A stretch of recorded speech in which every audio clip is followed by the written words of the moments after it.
what we're doing, and I think it's the most important thing that I can be doing right now.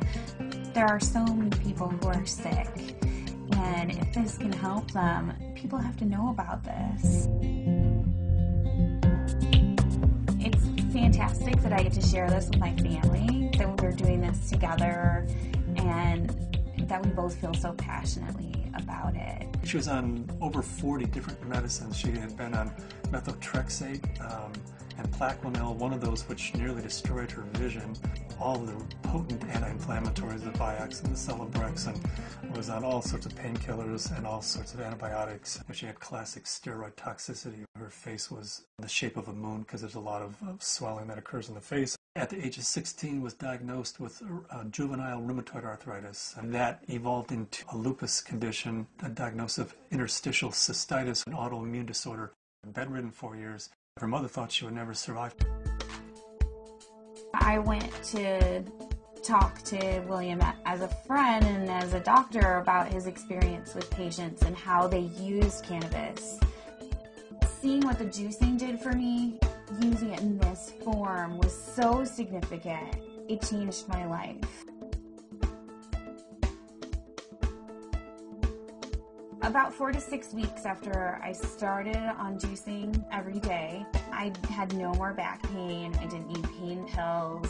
I felt the best I ever had. A lot of people think cannabis and pot are not medicine.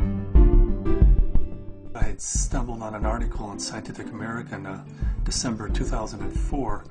They had an article on marijuana as the brain's own marijuana, and they introduced the idea that the body produces compounds that are very similar to those found in marijuana or cannabis. Cannabis actually goes upstream. It provides feedback from the postsynaptic nerve to the presynaptic nerve, which was unheard of in neurochemistry. I mean, all neurotransmissions were unidirectional, and all of a sudden, swimming against the force of that are these little cannabinoid molecules that tie the whole system together. The phytocannabinoids from this plant augment the body's attempt to restore and increase function to a normal level. So it mimics the regulatory system of cellular physiology.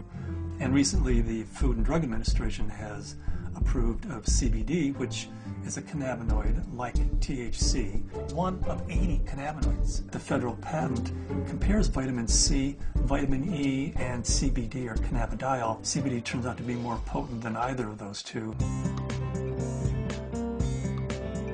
The thing that I warn my patients of is, if you're going to be juicing this flower and this leaf, and you're going to be doing this high-dose, non-psychoactive cannabinoid dietary approach, please do not heat it. When you heat cannabis, you make it psychoactive, which for a large part of the community, the psychoactivity of a plant is a measure of its medical quality. But it's really quite the inverse. If you heat or age cannabis in any way, you're destroying some of the medicinal properties of it. To use the plant effectively, we have to use it the way it evolved over 34 million years, which is raw. Because when it's raw, the THC is bound up as THC acid. It requires aging, drying, so as a hunter-gatherer, we gather this plant and we notice, wow, as this plant ages, it changes character and suddenly has a psychoactive effect. I think that's the most exciting area of cannabis research, is looking at non-psychoactive cannabinoids. Because if you do heat it, you'll decarboxylate the THC acid, and you're going to have 600 milligrams of THC acid with the CBD acid. You would be unconscious probably for the better part of the week. Between heating the plant, whether that's in a sucker, a cookie, a baked good, a butter, vaporized, smoked, all of those techniques convert THC acid, which is non-psychoactive, into THC and provide you with that 10 milligram dose. But if you eat the plant raw, then THC acid is the way it's found in the plant. It's not psychoactive. The juicing allows you to get up to the 500 to 600 milligrams, which is 60 times more than you could tolerate if it was heated. This treatment is not psychoactive. People don't have to be stoned when they take it. They can take it and go to work. They can take it and play with their kids. It's hard for me to understand laws against something like green leaf therapy and to think that prednisone is legal. We're still fighting the stigma of marijuana back from the 20s, 30s, 40s, 50s. I was a prosecutor for 8 years in Mendocino County, so I know it from both as a defense attorney and as a prosecutor. The 1972 Controlled Substances Act said that marijuana has no medical value whatsoever. The federal government has a patent on its medical properties. The Food and Drug Administration has approved of it as an investigative new drug. I have not found the United States to be very open about cannabis research. In order to print an article in a peer-reviewed journal, you have to use cannabis that they've certified for your study.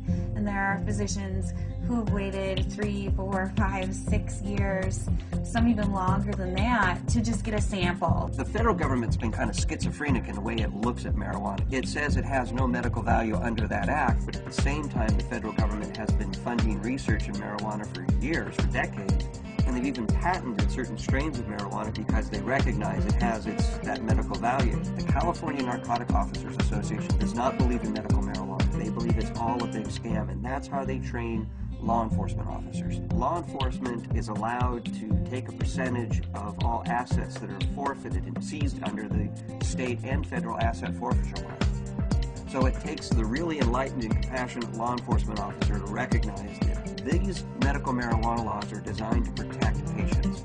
I was trained when someone had marijuana, you took them to jail. There wasn't a medicine use for marijuana. It's an illegal substance, and people went to jail for it. In 1996, California took a huge leap. I didn't support Proposition 215 because of the education I had, the experience I had, and what I had seen through the illegal marijuana gardens that I had seen throughout my career. Since 1996, I have changed my opinion somewhat. I believe there is a very clear medicinal use for marijuana. That being said, I believe that there are a large percentage of people who use marijuana as an excuse to either make profits or for recreational.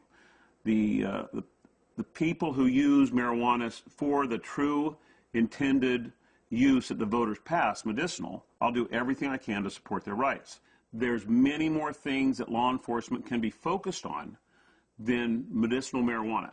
And I don't want to give the impression at all that I support people who are growing marijuana for medical purposes 364 days of the year, and then one day a year they make a big sale for a couple $100,000, and they're a commercial seller that one day of the year.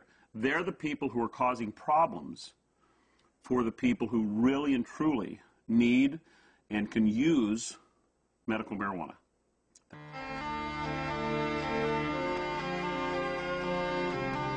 Terrifying, to be told as a parent that your child does have a tumor in her brain. It took 24 hours in the operating room. They gave us a 10% chance of survival with treatment. The Oakland Children's Hospital, where they called me and they said they had a baby who they were discharging home. This baby had completed all treatment that would be useful for it, had brain tumor,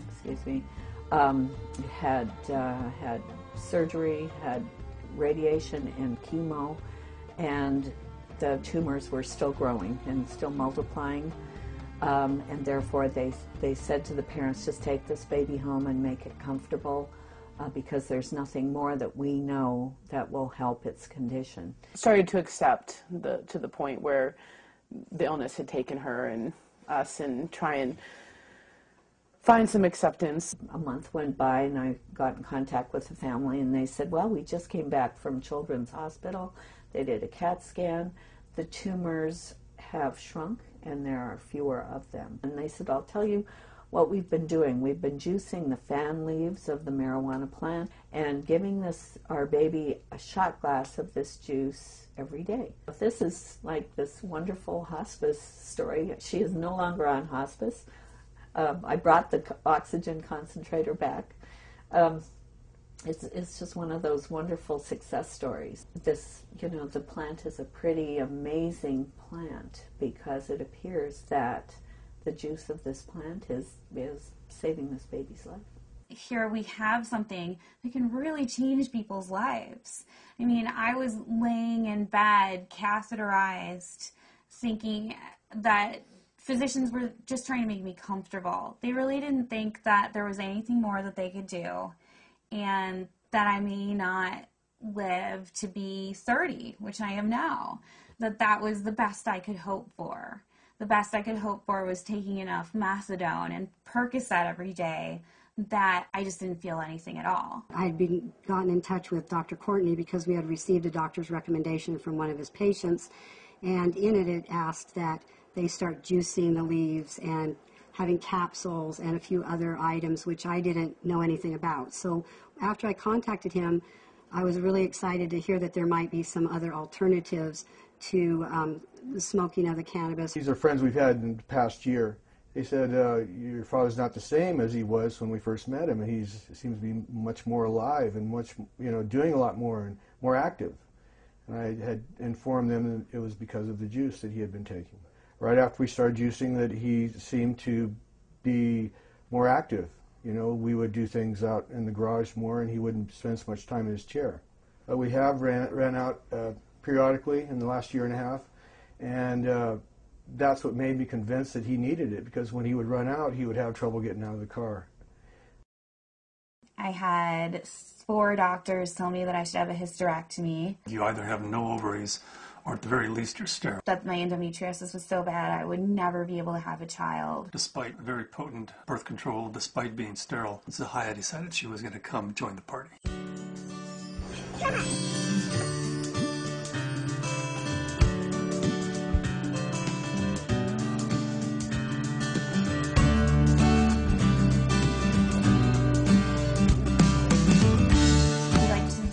Ourselves by being extremely scientific, and people know that if they're going to come to us, they're going to have to go through a lot of hoops, but they're also going to get the most up-to-date scientific knowledge on this subject, and they're going to see a physician who's an expert in the field of non-psychoactive cannabinoids, and there are plenty of people that want that and are looking for that.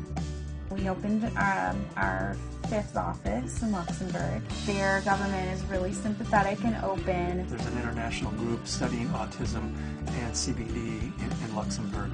There's a physician there who's writing cannabis scripts who's also a senator, and we've been working with him, Senator Colombera.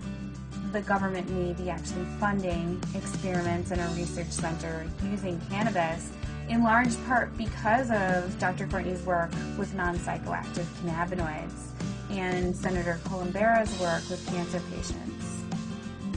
There are now facilities for testing plants, and there's been more progress made in the last 5 to 6 months. A new strain in from Spain called Canatonic, 6.9% CBD. That's a 700% increase over Northern Lights, which is our previous high producer. I would like to find strains that have all of the cannabinoids present in an amount that's useful. I'd like to produce strains that are adapted to environment. In Luxembourg, we're producing thousands and thousands and pounds of seed, to raise the money to give away, half a pound of seed, because if that person grows an acre of cannabis and feeds their family the proteins and the fatty acids, incredible food source, an incredible preventative medicine source, and an incredible therapeutic source, and at the same time, they're sucking 5 times as much CO2 out of the environment as an acre of trees. First, we have to change Convention Treaty Number 1, which was the convention that the UN put out in 1961 that says cannabis as a crime should be, if you have it, if you grow it, if it's in your possession, you should be in prison. That dogma has dominated the world right now. They're asking for input from the World Health Organization. I'm in the process of writing a letter stating that this is a dietary essential. It's not a criminal thing, because we have to change that treaty before we could go into Central and South America and say, you grow yourself an acre of this plant, feed your family, prevent illnesses. So Cannabis International kind of legalizing the plant globally, giving it back to people as a food source, prevent illness is so much better than waiting until you have diseases. With my own experience and all the patients that I've spoken to, I believe that it's not an isolated incident, that this is the best medication